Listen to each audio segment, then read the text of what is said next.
Hi guys! Pupunta po ako ngayon sa birthday ni Nanay Mila sa Tabe.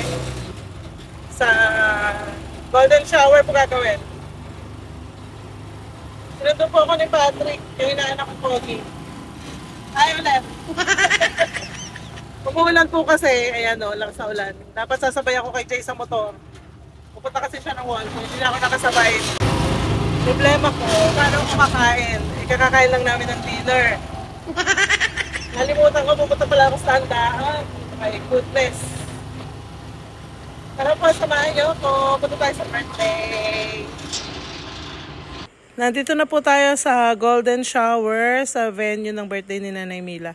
Dito po sa Tabe, Giginto, Bulacan. Ayan po tayo sa parking.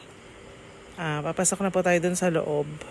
Medyo umuulan-ulan kaya mabagal kami.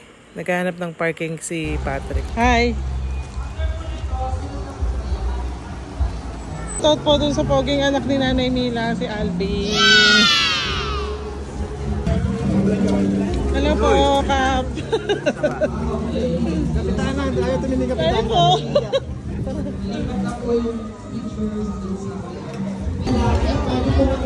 Ang kaibigan ko po ay gutom na gutom.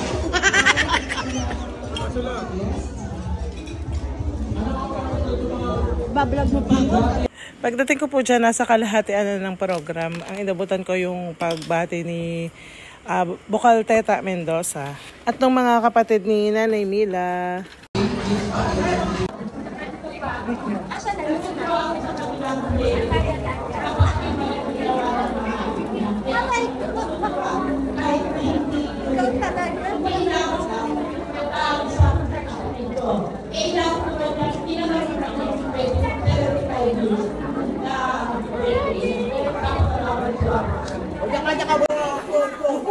Upo ka lang na. Okay.